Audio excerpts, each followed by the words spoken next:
क्या सिर्फ एक पेड़ की पूजा करने से पति की उम्र बढ़ सकती है? क्या केवल व्रत रखने से जीवन के सारे संकट दूर हो जाते हैं? और अगर संत कबीरदास आज होते तो वट सावित्री व्रत को लेकर क्या कहते? सत साहिब भाइयों और बहनों, आज का विषय बेहद रोचक, गहरा और सोचने पर मजबूर करने वाला है। भारत की सनातन परंपराओं में वट सावित्री व्रत का बहुत बड़ा महत्व है। हर साल विवाहित महिलाएं अपने पति की लंबी उम्र, सुख समृद्धि और अखंड सौभाग्य के लिए यह व्रत रखती हैं। बरगद के पेड़ की पूजा करती हैं, धागा बांधती हैं और सावित्री सत्यवान की कथा सुनती हैं। लेकिन अगर हम संत कबीरदास जी की वाणी और उनके विचारों को देखें तो एक अलग दृष्टिकोण सामने आता है। कबीर जी ने हमेशा बाहरी कर्मकांडों से ज्यादा भीतर की भक्ति, सच्चाई और आत्मज्ञान को महत्व दिया। तो सवाल है, क्या संत कबीरदास वट सावित्री व्रत के खिलाफ थे या फिर वे इसके पीछे छिपे असली आध्यात्मिक संदेश को समझाना चाहते थे? आज इस वीडियो में हम इसी रहस्य को समझेंगे। सबसे पहले समझते हैं कि वट सावित्री व्रत आखिर है क्या। हिंदू धर्म में ज्येष्ठ मास की अमावस्या या पूर्णिमा के दिन महिलाएं यह व्रत रखती हैं। यह व्रत माता सावित्री के अद्भुत साहस, प्रेम और समर्पण की याद में किया जाता है। पौराणिक कथा के अनुसार सावित्री के पति सत्यवान की आयु बहुत कम थी। जब यमराज उनके प्राण लेने आए तब सावित्री ने अपनी बुद्धि, प्रेम और अटूट संकल्प से यमराज को भी झुका दिया और अपने पति के प्राण वापस ले आई। तभी से यह व्रत पति की लंबी उम्र और वैवाहिक सुख का प्रतीक माना गया। बरगद के वृक्ष को इसलिए पूजा जाता है क्योंकि यह दीर्घायु, स्थिरता और जीवन शक्ति का प्रतीक है। लेकिन अब सवाल आता है, संत कबीर इस पर क्या कहते हैं? संत कबीर ने समाज में फैले अंधविश्वास और दिखावे पर खुलकर प्रहार किया।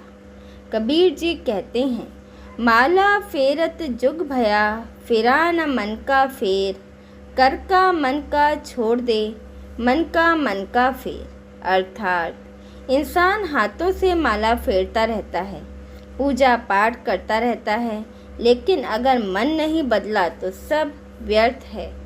अगर इस दोहे को वट सावित्री व्रत से जोड़कर देखें तो कबीर जी शायद यही कहते हैं कि अगर तुम सिर्फ रस्म निभा रही हो लेकिन मन में प्रेम, विश्वास, सेवा और सच्चाई नहीं है तो केवल धागा बांधने से कुछ नहीं होगा। कबीर जी बाहरी पूजा के विरोधी नहीं थे, लेकिन वे कहते थे कि पूजा का केंद्र आत्मा और सच्चा प्रेम होना चाहिए। अगर कबीर सावित्री की कथा को देखते तो शायद वे उसके बाहरी रूप से ज़्यादा उसके भीतर छिपे संदेश को समझाते।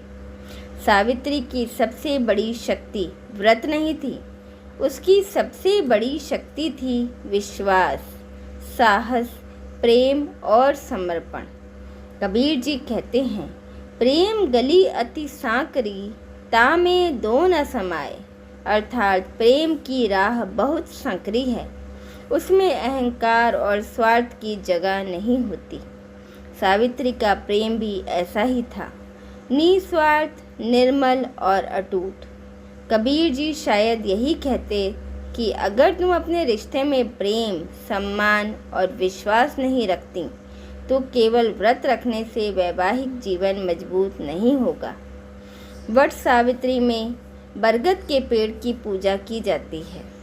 कबीर जी प्रकृति को ईश्वर का रूप मानते थे।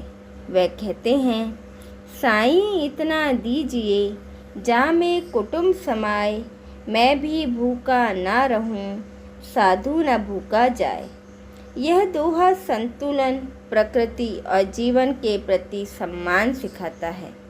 अगर कबीर वट वृक्ष की पूजा देखते तो शायद वे कहते, पेड़ को केवल धागा बांधकर मत जाओ, उसकी रक्षा भी करो, उसे पानी दो उसे काटने से बचाओ।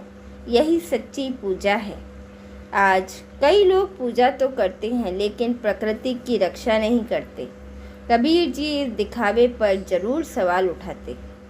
सावित्री की कथा सिर्फ पति की लंबी उम्र की नहीं बल्कि स्त्री की शक्ति और बुद्धिमत्ता की भी कहानी है। कबीर जी ने समाज में स्त्री को केवल परंपराओं तक सीमित नहीं देखा। वे मानते थे कि आत्मा का कोई लिंग नहीं होता। उनके लिए स्त्री और पुरुष दोनों ईश्वर की संतान हैं। अगर कबीर जी आज की महिलाओं से बात करते तो शायद कहते, व्रत रखो लेकिन अपनी शक्ति को पहचानो। सावित्री सिर्फ एक पत्नी नहीं थी, वह साहस की मिसाल थी। कबीर जी ने कहा, पोथी पढ़ पढ़ जग मुआ, पंडित भया न कोई, ढाई आखर प्रेम का, पढ़े सु पंडित होए।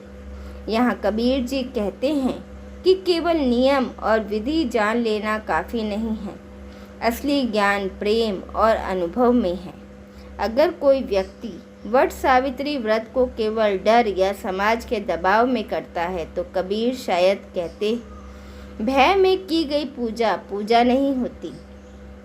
प्रेम और श्रद्धा से किया गया हर कार्य ही ईश्वर तक पहुंचता है। आज बहुत लोग व्रत रखते हैं लेकिन रिश्तों में प्रेम कम होता जा रहा है। पति पत्नी एक साथ रहते हुए भी भावनात्मक रूप से दूर हो रहे हैं। कबीर जी शायद कहते, अगर तुम्हें अपने रिश्ते को लंबा चलाना है तो सिर्फ व्रत मत रखो, संवाद रखो, विश्वास रखो, सम्मान रखो, क्योंकि रिश्ता केवल रस्मों से नहीं बल्कि समझ और समर्पण से चलता है। अगर कबीर जी इस व्रत का आध्यात्मिक अर्थ समझाते तो शायद कहते, वट वृक्ष यानी स्थिरता, सावित्री यानी प्रेम और शक्ति का प्रतीक, सत्यवान यानी सत्य और यमराज यानी जीवन की कठिनाइयाँ।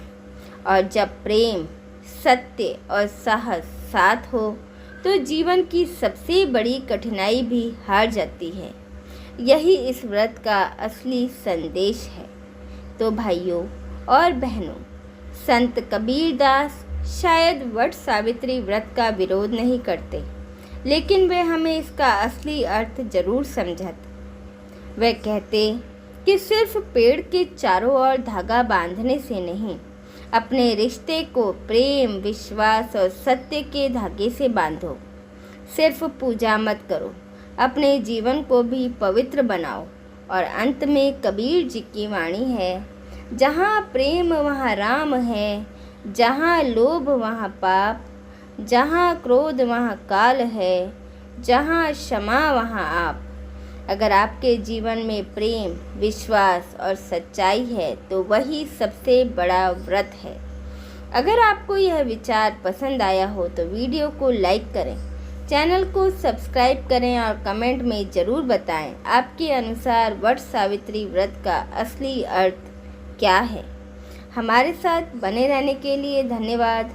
सत साहिब।